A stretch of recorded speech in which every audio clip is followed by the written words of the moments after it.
शादी क्या हुई कि बहू के माता पिता को अपमानित करने का लाइसेंस ही मिल गया। सविता, लड़की वालों ने तो हमारी नाक ही कटवा दी। ऐसा क्या कर दिया समधी जी और समधन जी ने चाची जी? सविता अपने मोबाइल में देखते हुए अपनी चाची सास से बोली। बाहर दरवाजे पे जो पुरुषों की मिलनी हुई थी, उनके लिफाफे में सिर्फ 100 रुपए थे। इन लोगों को शर्म भी नहीं आई 100 रुपये लिफाफे में रखते हुए। और हम लोगों के जो कपड़े दिए हैं वो भी किसी काम के नहीं हैं। ऐसे कपड़े तो कोई अपने घर में काम करने वालों को भी नहीं देता। तुमने तो लड़के की माँ होते हुए भी सब कुछ कितना अच्छा किया है।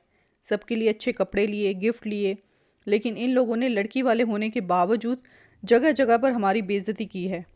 कोई कसर नहीं छोड़ी सबके सामने हमारी नाक कटवाने में।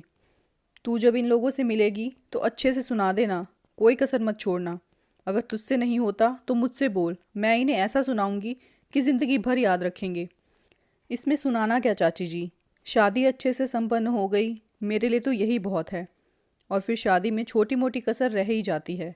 इन सब छोटी छोटी बातों की वजह से मैं अपनी बहू के साथ अपने रिश्ते में खटास नहीं लाना चाहती। जो बीत गया सो बीत गया। मैं पिछली बातों को याद करके आने वाली ज़िंदगी तो नहीं बिगाड़ सकती ना। और फिर किसी भी लड़की को अच्छा नहीं लगता अगर उसके घर वालों को कोई कुछ भी बोले। इसलिए मैं छोटे छोटे मुद्दे उठाकर अपनी बहू के साथ अपने रिश्ते ख़राब नहीं करना चाहती। सविता जी को अपनी पुरानी बातें याद आ रही थी। जब वो शादी करके इस घर में आई थी, ऐसी छोटी छोटी बातों में कमियां निकाल कर उनके ससुराल में हर रिश्तेदार सुनाकर चला जाता था। सासू माँ की सहेलियाँ जब भी आती, वो कुछ ना कुछ उनके घर वालों के बारे में बोलती और सविता कुछ भी नहीं कर पाती थी। वो सिर्फ आंखों में आंसू लिए सब कुछ सुनती रहती थी। उनकी सासू माँ भी कभी उनका साथ नहीं देती थी। उनके माता पिता और रिश्तेदारों को हमेशा भर भर के उल्हाने दिए जाते थे।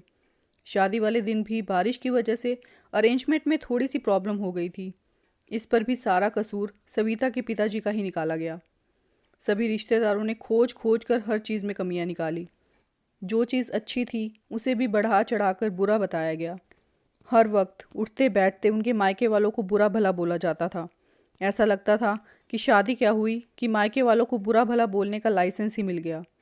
रिश्तेदार तो आग लगाकर अपने अपने घर चले गए और बाद में सारी उम्र भुगतना सविता जी को पड़ा। उन्हें कभी मायके नहीं भेजा जाता था। फ़ोन पर भी एसटीडी लॉक लगा कर रखा जाता था ताकि वो अपने मायके फ़ोन ना कर लें। कोई चिट्ठी पत्र भी आता तो वो भी रोक लिया जाता था। और अगर उसके मायके से कोई मिलने आता तो उसे कभी मिलने ही नहीं देते थे और साथ में उनकी बेइज्जती करते वो अलग।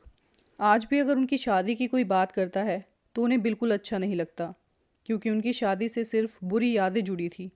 कोई भी ऐसी याद नहीं थी जो अच्छी हो, जिसे याद करके वो खुश हो पाएँ। उस समय अगर उनके सास ससुर रिश्तेदारों की बातों में ना आकर अपनी बहू के माता पिता की परिस्थिति को समझते और पलटकर उन्हें जवाब दे देते, तो कभी किसी की हिम्मत ना होती कुछ भी बोलने की या फिर शादी की व्यवस्था के बारे में उँगली उठाने की। लेकिन वो लोग तो खुद ही तैयार बैठे थे सविता के मायके वालों को सुनाने के लिए। उन्हें किसी बात से कोई लेना देना नहीं था कि उनकी बहू को कैसा लगता होगा अपने घर वालों के बारे में बुरा भला सुनकर।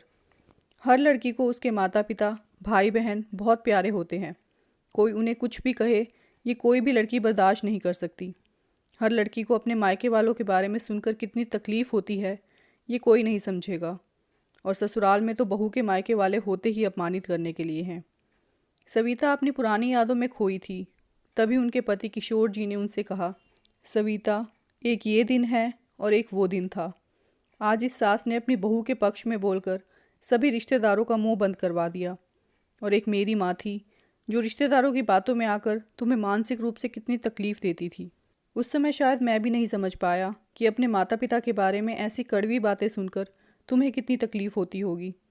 छोटी छोटी बातों को बड़ा बनाकर ज़िंदगी को बिल्कुल कड़वा बना दिया था। ये रिश्तेदार होते ही सिर्फ आग लगाने के लिए हैं। किसी को भी इनकी बातों में आकर अपने पारिवारिक संबंधों को ख़राब नहीं करना चाहिए। आप सही कह रहे हैं किशोर जी। मैंने तो उसी वक्त ही सोच लिया था कि मैं ऐसी सास बिल्कुल नहीं बनूंगी, बल्कि मैं ऐसी सास बनूंगी जो अपनी बहू का हर परिस्थिति में साथ देगी। कोई कुछ भी कहे, लेकिन हर छोटी छोटी बातों को बड़ा बनाकर अपनी बहू को वो परेशानियां नहीं उठाने दूंगी जो मैंने उठाई हैं। दोस्तों, शादी में तो छोटी मोटी कमियां रह ही जाती हैं, लेकिन हम सबका फ़र्ज़ बनता है कि हम इन छोटी छोटी बातों को बड़ा ना बनाकर इन्हें इग्नोर कर दें, क्योंकि इन सब बातों से हमारे आपसी रिश्ते ख़राब होते हैं और बहू के मन में भी ससुराल की छवि ख़राब होती है। पहले के ज़माने में ऐसा ही होता था कि छोटी छोटी बातों को बड़ा बनाकर बहू को हर बात पर सुनाया जाता था। जो भी आता बहू को सुनाकर चला जाता। लेकिन अब माहौल बदल चुका है। आजकल ऐसा नहीं होता और शादी को हर कोई यादगार बनाना चाहता है। दोस्तों, कहानी को अंत तक सुनने के लिए बहुत बहुत धन्यवाद। कहानी कैसी लगी अपनी राय ज़रूर देना। साथ ही चैनल को सब्सक्राइब, वीडियो को लाइक और शेयर भी ज़रूर कर देना। Thank you for watching this video.